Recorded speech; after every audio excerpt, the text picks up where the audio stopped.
Welcome back. We are continuing with Going Native, written by Uncle Sealing. Going Native, Chapter 7. I am so sorry, Stace said, lifting the bandages on Ella's abdomen to take a peek. 2 of the staples had pulled out and she was bleeding from where the incision had ripped open. I didn't think I hit you that hard, I just sort of reacted. Ella winced more from guilt than from pain as she watched Stace go over to the fire and pour out some steaming water to wash his hands. It didn't sit well to lie, even by omission, but she didn't want him to think that she was stupid enough to hurt herself like that. Even if it was true. As Stace grabbed the white medical case off the wall and started digging through it, Ella gave a quick glance over to Ieng. He was looking at the wound-soaked bandages and frowning. That looks like it hurts. Are you all right? Ella gave him a smile. A little wound like this. It's nothing. Her comment was undercut with a small hiss as Stace started peeling off the bandages. I will be up and ready to take care of you in no time. Are you allergic to lidocaine? Stace held up a small glass bottle. I didn't use any before because you were really out of it, and I didn't want to risk it if you would have a reaction. What is it, exactly? Local anesthetic. Should numb the area while I staple you back together. Staples. Like, for paper. Yeah. Fancy medical staples. You really are some sort of wild man, aren't you? Ella thought about it for a moment. Don't use the Lido whatever. It's not worth the risk. As she watched Stace clean the blood off the wound, she could soon see the firelight reflecting off the short flat wires holding the cut together. It was going to leave an interesting scar. Oh well, at least guys dig scars. Well, here goes nothing. With one hand he pinched the wound tight together and with the other he let off too quick. Ella let out a held breath as he finished and began laying fresh bandages over the wound. Time to fish for information. So, are you a doctor, then? You seem to know what you're doing. Stace let out a sharp laugh, startling Ella. Doctor? Not even close. I took some basic medical training classes before I moved out here, but mostly I just followed directions. He pointed at the tablet lying on the table. I have several thousand books on there. Lots of reference material. It made sense, but Ella wasn't about to let this go. Still, you seem very comfortable around this sort of thing. Most males can't stand the sight of blood, and the thought of actually cutting into someone would make them run. Ah, that. Ella was expecting some kind of reaction, but Stace, looking sheepish and blushing, was not one of them. Well, I used to teach biology classes. I've had to lead kids through a lot of dissections, and with your blood being blue, I guess it just didn't occur to me to be grossed out.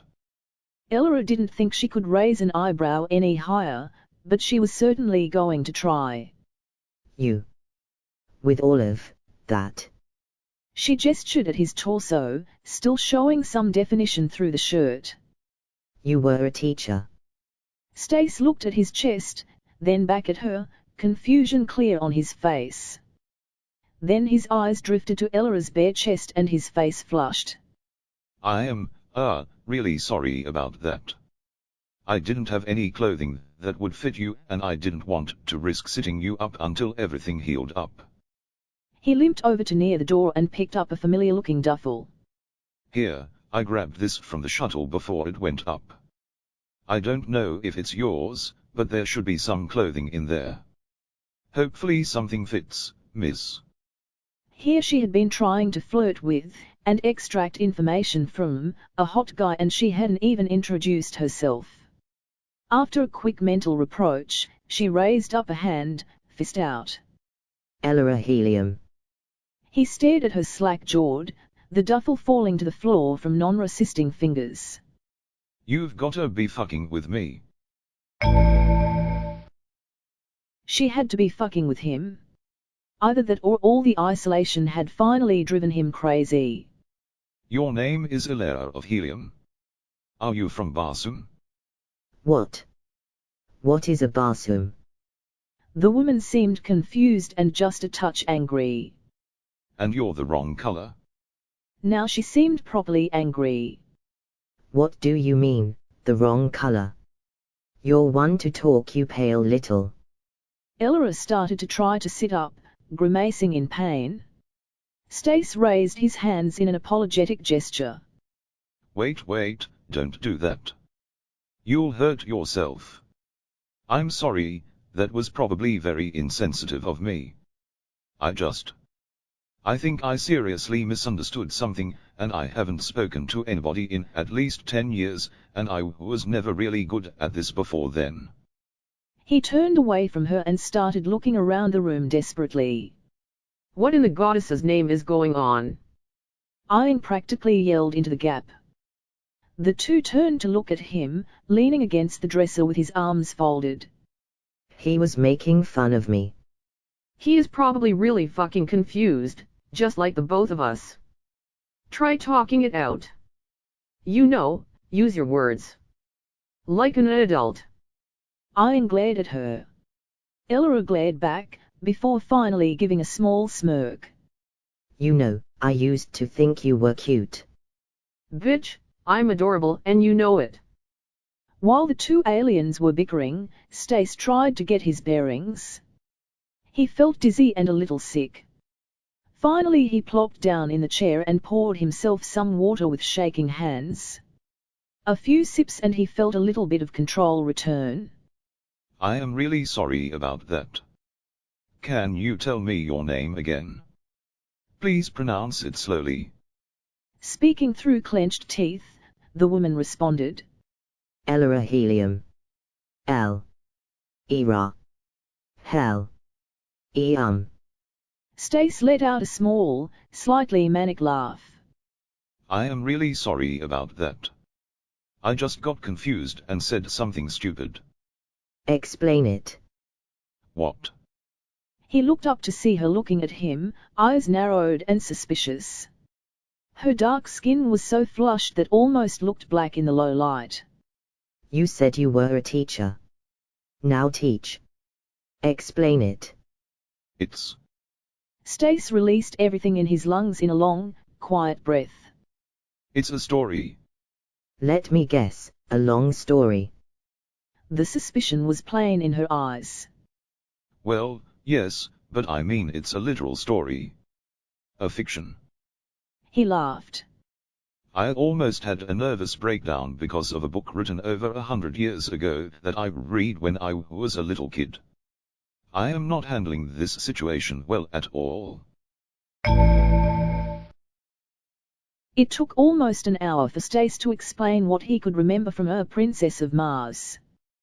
The more he spoke about it, the more ludicrous it all sounded. Ian waited for them to finish, knowing that he could get Ellery to fill him in once the crisis was over. In the meantime, Ian checked on the stew he had going. He had tried to replicate what was in the meal they had the first night, not knowing the ingredients in the cold room and not wanting to try anything new. He knew the two of them were finished when Ellery was laughing, holding her torso in pain while the human chuckled to himself, face in his hands. So that was it, then? Crisis averted? Ian asked.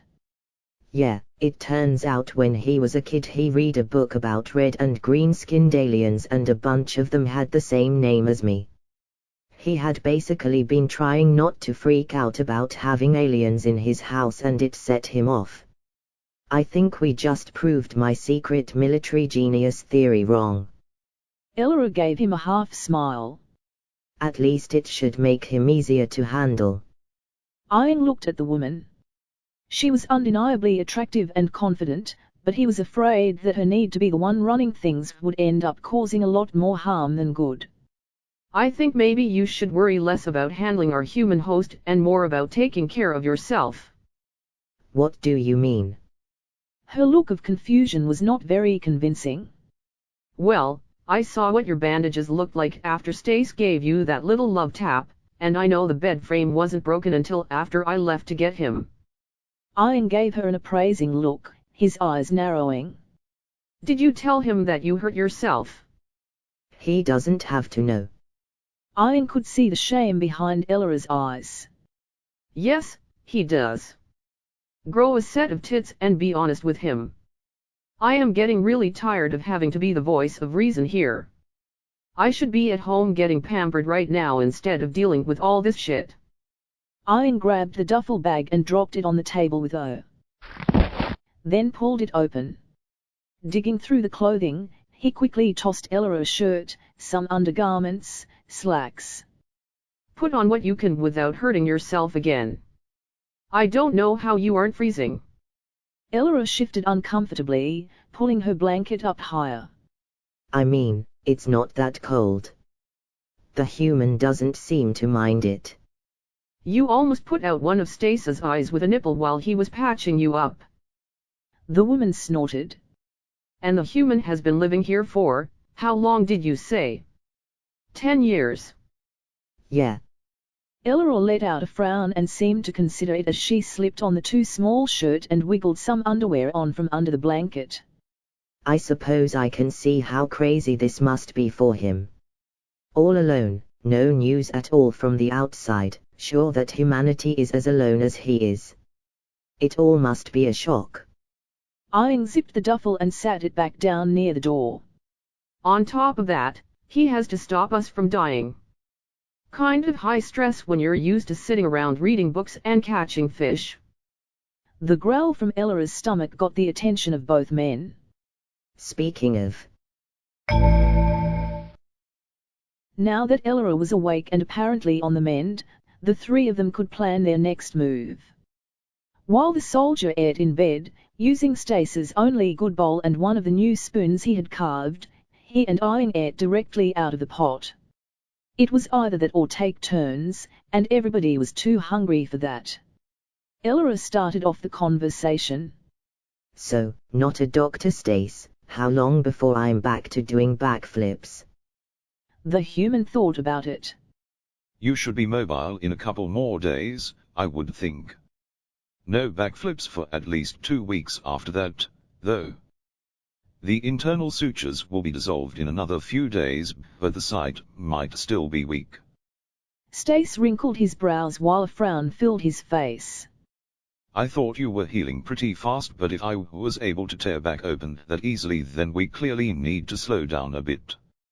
About that. Stace looked up from his dinner for just long enough that Ian was able to push his spoon out of the way and grab the last bit of potato. Stace gave him a playful glare and then locked eyes with Ella. What about it? I mean, you didn't hurt me that bad. After you went outside I tried to get up and it didn't go so well. Her eyes were downcast and it was clear that the confession wasn't easy. Stace thought about the situation, then shrugged. Still my fault. What? Ella looked dumbstruck, so Stace continued. You are in my care and I didn't warn you. Hell, I didn't even tell you what treatment I gave you. I just got angry and left.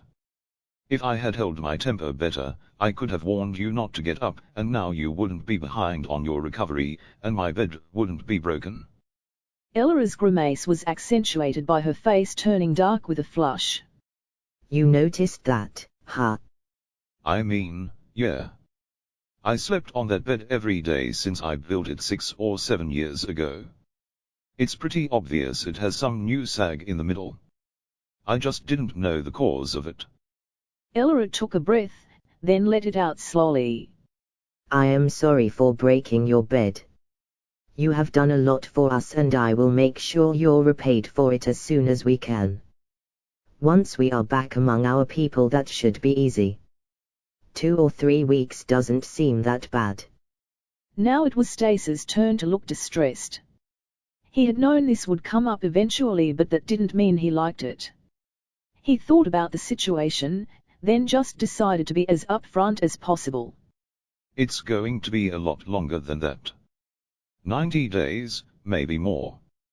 Ella sat up straight, knocking her empty bowl to the floor where it bounced and rolled under the bed. Wincing in pain, she glared down at Stace from his perch on the stool. You said I'd be healed in a couple of weeks. Stace nodded.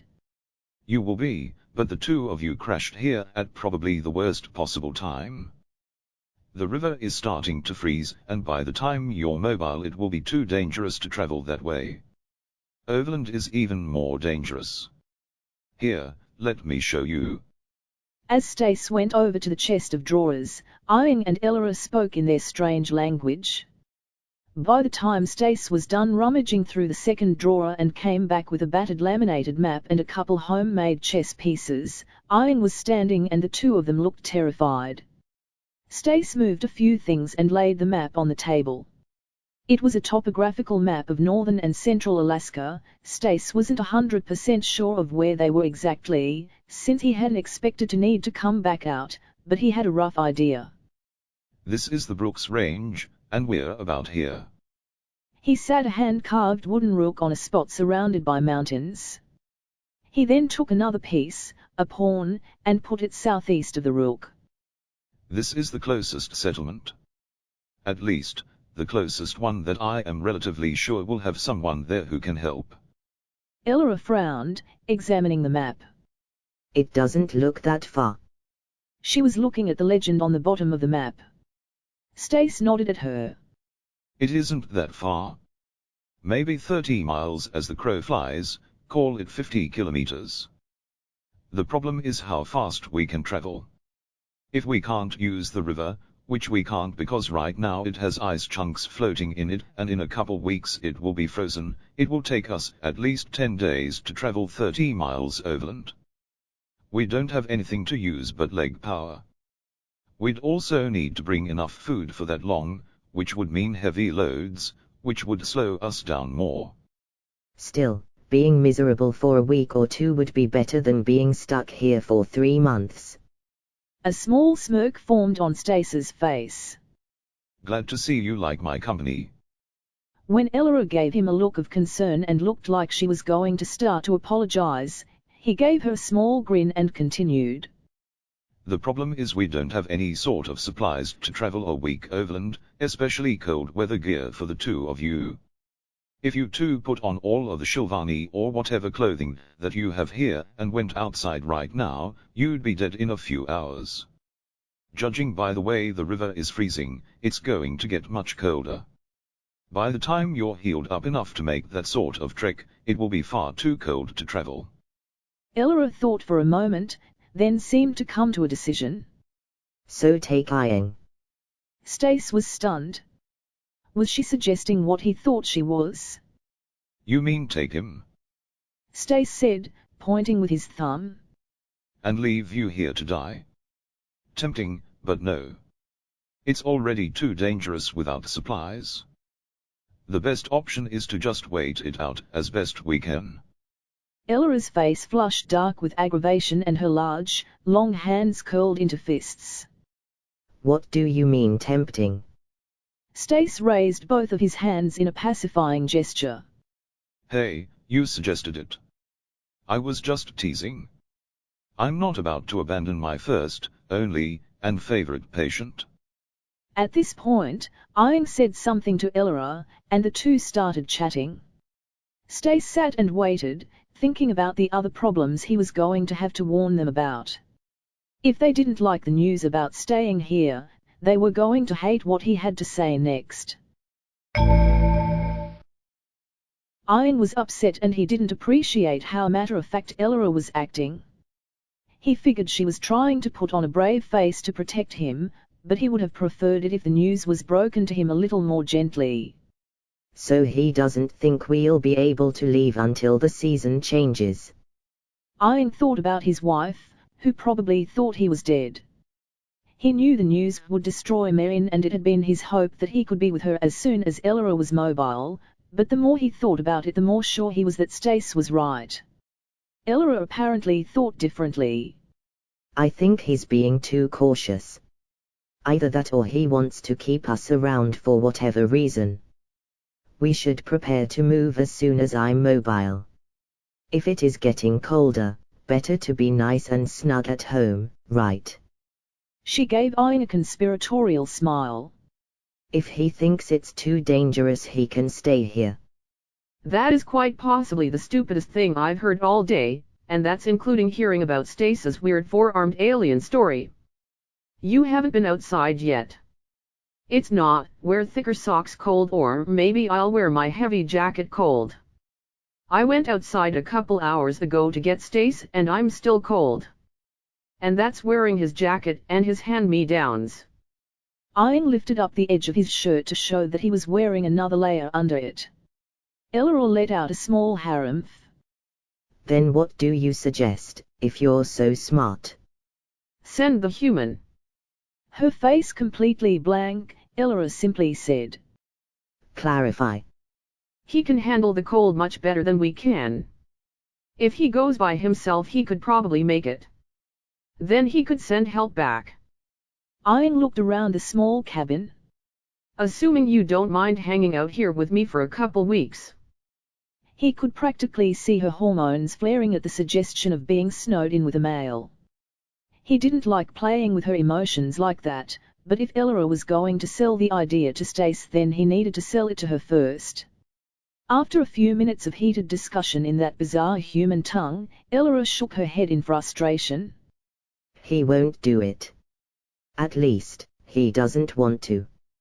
I think we could make him if we had to.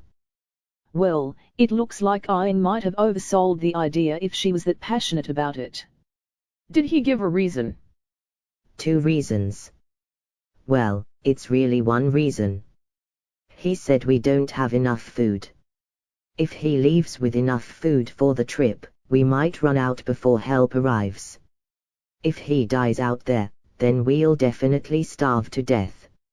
I told him that humans can go a long time without eating, so he should just leave it all here, and he laughed at me. Ian nodded. I hadn't thought about that. I knew we don't have enough food, but I didn't think about what would happen if he didn't make it. Eleanor's eyes flashed in frustration again. What do you mean, you knew we don't have enough food? I went through the supplies in the storage room while I was cooking dinner. I don't recognize any of it specifically, but I do a lot of cooking. I know how much food makes a meal for a shill, and assuming Stace eats somewhere between the two of us in volume, we'll run out in probably 30 days. He had enough for him to make it comfortably through winter, but he didn't plan for us. Ian pondered it some more. Honestly, we might have killed Stace just by him taking us in. Eleanor hated being out of her element. She was a leader of women, strong and confident, and here she was bedridden with a wild, feral human, the only thing standing between what was sounding more and more like certain death. She knew she was being unkind. Ian was right, Stace had really done a lot to help him. She even agreed, reluctantly, that the human's help might be costing him more than he could pay. Ian could be a little more polite about it, though. She had never really spent any time with a male Shilvati aside from her dad, but she didn't think they were supposed to be so sassy. He was being a brat. As for Stace, since their little misunderstanding, he seemed to be treating her more naturally. Telling jokes, even getting in some good-natured ribbing. It was like having another female around. Eleanor had seen how skilled humans were at infiltrating, playing off of Shilvati emotions and getting close just to commit sabotage or some petty act of revenge. She had never had an interaction with a human that wasn't at least somewhat suspect. Her podmates all went out and flirted and tried to get some stick, but something always stopped her. Now here was a guy who had, according to Ieng, actually run into a burning shuttle to pull her out. He did that having never seen a Shilvati before, without even knowing there was other life out there in the universe. He brought them to his home, nursed her to health, and was now sharing what little he had, trying to keep them alive. She just couldn't figure out his angle.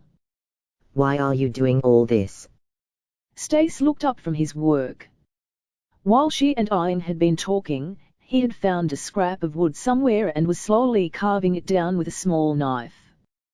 Probably making another bowl or some other tool they need. Stace seemed baffled by the question. What do you mean? We're aliens. Invaders. I don't know why you came out here, but I know it wasn't to play nurse boy to the people who conquered your planet. She shook her head. It just doesn't make sense. Of course it does. Stace looked her straight in the eye. She always found the white sclera and varying colors of human eyes off-putting, but she had heard the same thing about shield eyes.